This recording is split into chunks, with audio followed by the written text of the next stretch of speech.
बात करते हैं आज एक कंपनी के बारे में जिसने अभी ही अपने Q3 के नंबर को डिस्क्लोज किया है और सितंबर क्वार्टर की तुलना में दिसंबर क्वार्टर में इस कंपनी ने ना केवल प्रॉफिट में अच्छा परफॉर्मेंस दिया, साथ ही साथ रिवेन्यू में भी जंप लगाया है। ये वीडियो सिर्फ एजुकेशनल पर्पज है, ना हम कोई भी स्टॉक खरीदने की सलाह देते हो ना ही बेचने की। तो बात आज करेंगे टेंगला प्लेटफॉर्म के बारे में। ये कंपनी एक क्लाउड कम्युनिकेशन प्रोवाइडर है और इस कंपनी ने पिछले साल अपने शेयर होल्डर्स को 2 बार डिविडेंड निकाल के दिया और अभी ही अपने Q3 के नंबर्स को डिस्क्लोज किया है। इसमें कंपनी का जो प्रॉफिट है पिछले तिमाही की तुलना में इस तिमाही में बढ़ चुका है। कंपनी का रेवेन्यू भी बढ़ गया है। सबसे कह सकते हैं कि ड्रॉबैक इस कंपनी का ये है कि कंपनी लॉन्ग टर्म में अपने शेयर होल्डर्स को रिटर्न निकाल के नहीं दे पा रही, नहीं तो ये कंपनी अपने शेयर होल्डर्स को हर बेनिफिट दे रही है।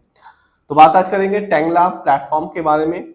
शेयर प्राइस आज के दिन जब 3:30 बजने ही वाले हैं, इस कंपनी का जो शेयर प्राइस है वो है 481 रुपीज का और आज इस कंपनी ने एक अच्छा बेनिफिट निकाल के दिया 7.29% का। कह सकते हैं कि इसका जो रीजन ये है कि कंपनी ने अपने शेयर होल्डर्स को बताया कि कंपनी का जो Q3 में जो कंपनी को प्रॉफिट हुआ है, क्वार्टरली प्रॉफिट, और कंपनी का जो रेवेन्यू हुआ है उसकी वजह से ही आज इस कंपनी ने अपने शेयर होल्डर्स को 7.29% का रिटर्न निकाल के दिया।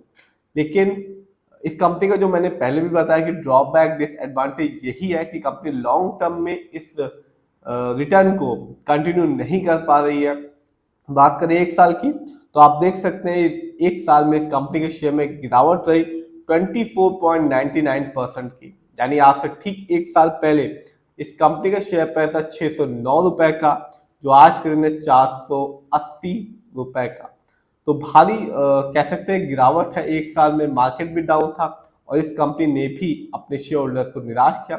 जिन्होंने भी सोचा होगा कि एक साल में एक अमाउंट लगाऊंगा और एक साल के बाद यदि कंपनी एक अच्छा बेनिफिट देती है तो बेच के निकल जाऊंगा, तो ऐसा बिल्कुल भी नहीं हुआ। बात करें लॉन्ग टर्म की तो 2020 से लेकर 2025 तक इस कंपनी के शेयर में भी गिरावट ही देखने को मिली। इस कंपनी का शेयर प्राइस गिर गया 36.60% का, यानी आज से ठीक 5 साल पहले इस कंपनी का शेयर प्राइस था 680 रुपए का, जो आज के दिन है 480 रुपए का। तो गिरावट साफ देख सकते हैं। और इस कंपनी का मैं पहले भी बताया कि यही इस कंपनी का जो ड्रॉबैक है कि कंपनी अपने शेयर होल्डर्स को लॉन्ग टर्म में रिटर्न निकाल के नहीं दे पा रही। बात करें इस कंपनी के स्टॉक के परफॉर्मेंस की तो एक साल में इस कंपनी का जो हाईएस्ट शेयर प्राइस गया वो रहा 766 रुपीज का, जबकि एक साल में इस कंपनी का लो शेयर प्राइस आया 409 रुपीज 35 पैसे का। और यदि मैं इस कंपनी की कुछ न्यूज को देखूं तो कंपनी ने अभी ही अपने Q3 के नंबर को डिस्क्लोज किया है और बताया कि कंपनी का जो नेट प्रॉफिट है पिछली क्वार्टर की तुलना में, सितंबर क्वार्टर की तुलना में इस क्वार्टर में बढ़ गया 10.8% का, जबकि कंपनी का जो रेवेन्यू है वो बढ़ गया 12.1% का, जबकि कंपनी का EBITDA बढ़ गया 16.9% का, जिसकी वजह से ही आज इस कंपनी ने अपने शेयर होल्डर्स को एक अच्छा बेनिफिट निकाल के दिया 7.29% का। तो कंपनी का जो दिसंबर क्वार्टर का रिजल्ट है सितंबर क्वार्टर से बहुत ही अच्छा आया है, जिसकी वजह से आज इस कंपनी ने अपने शेयर होल्डर्स को एक बेहतरीन रिटर्न निकाल के दिया। बात करें इस कंपनी कुछ इवेंट्स की तो कंपनी ने पिछले साल अपने शेयर होल्डर्स को 2 बार डिविडेंड निकाल के दिया। एक बार 27 अक्टूबर को हर एक शेयर के बदले में 6 रुपए का और एक बार 30 अप्रैल को हर एक शेयर के बदले में 6 रुपए का। तो पिछले साल कंपनी ने अपने शेयर होल्डर्स को 12 रुपए का डिविडेंड निकाल के दिया। तो जिसके पास भी इस कंपनी के शेयर की एक अच्छी क्वांटिटी होगी उसे एक अच्छा बेनिफिट देखने को मिला होगा।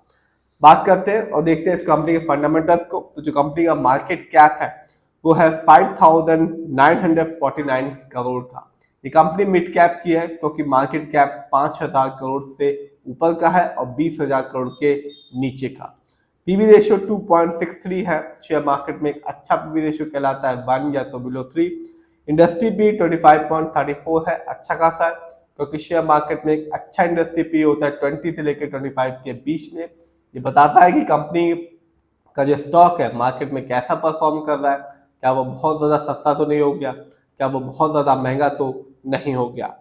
आरओई बहुत अच्छा है इस कंपनी का, 21.19% का है। शेयर मार्केट में एक अच्छा आरओई कहलाता है 15% से लेकर 20% के बीच में।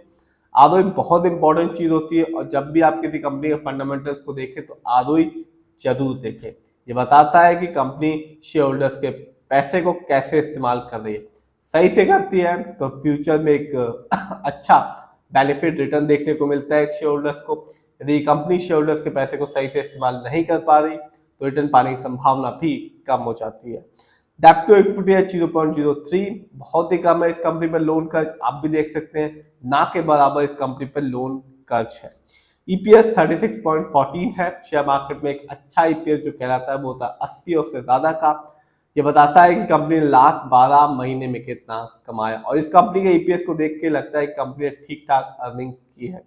डिविडेंड यील्ड 2.72% है। शेयर मार्केट में एक अच्छा डिविडेंड यील्ड कहलाता है 2% से लेकर 6% के बीच में, जैसा कि इस कंपनी का हाई डिविडेंड यील्ड ये बताता है कि इस कंपनी के स्टॉक को अपने पोर्टफोलियो में ऐड करना चाहिए, क्योंकि आगे चल के ये कंपनी एक अच्छा बेनिफिट दे सकती है।